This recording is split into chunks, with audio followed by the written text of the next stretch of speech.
मैं आपको यह बताना चाहता हूं कि लेबनान के अलावा इजरायली सेना का ऑपरेशन इंतकाम सीरिया में भी चल रहा है। सीरिया में भी इजरायली सेना को बड़ी कामयाबी मिली है। इजराइल ने हिजबुल्लाह चीफ हसन नसरुल्लाह के दामाद हसन जाफर अल कासिर के मारे जाने का दावा किया है।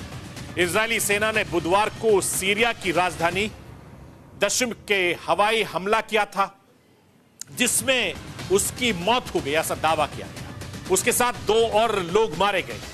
इजराइल ने 27 सितंबर को बेरूत में हिजबुल्लाह के हेडक्वार्टर पर 80 टन बम से हमला किया था और हिजबुल्लाह के हेडक्वार्टर को भी धुआं धुआं कर दिया गया था। इस हमले में हिजबुल्लाह चीफ नसरुल्लाह की मौत हो गई थी। नसरुल्लाह के अलावा उसकी बेटी जैनब भी इस हमले में मारी गई है और इजराइल ने नसरुल्लाह के दामाद को भी मार गिराने का दावा किया है। मैं आपको यह बताना चाहता हूं कि ईरान ने इजराइल पर हमला करके सीधे सीधे जंग का ऐलान कर दिया। एक के बाद एक 200 मिसाइल दागकर ईरान ने जंग का नया मोर्चा खोल दिया तो मिडिल ईस्ट में जंग का एक और फ्रंट बढ़ गया। जिस तरीके से ईरान ने मिडिल ईस्ट में ईरान में मिसाइल दागकर इजराइल को दहलाया है, उसी तरीके से इजराइल ईरान में तबाही मचाकर बदला लेगा और यह बदला कितना खौफनाक होगा इसका ट्रेलर लेबनान में दिख चुका है। महज कुछ दिनों में ही इजराइल ने हिजबुल्लाह के सारे टॉप कमांडरों को मार गिराया। हिजबुल्लाह के हेडक्वार्टर से लेकर कई ठिकानों को नस्तो नाबूद कर दिया। फिर भी जमीन से आसमान तक इजराइल का ऑपरेशन लेबनान जारी है।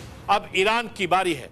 कभी भी ईरान में बारूदी जलजला आ सकता है और इजराइल के आर्मी चीफ ने कह दिया कि उनकी सेना मिडिल ईस्ट में कहकर कहीं भी हमला कर सकती है। इससे पहले नेतन्याहू की भी चेतावनी आ चुकी है।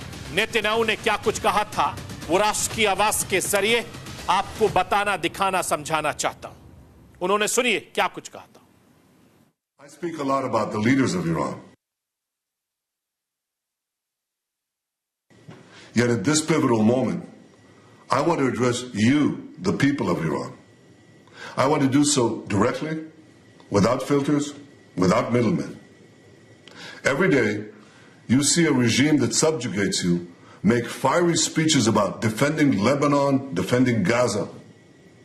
Yet every day, that regime plunges our region deeper into darkness and deeper into war. Every day, their puppets are eliminated. Ask Mohammed Dev. Ask Nasrallah. There is nowhere in the Middle East Israel cannot reach. There is nowhere we will not go to protect our people and protect our country.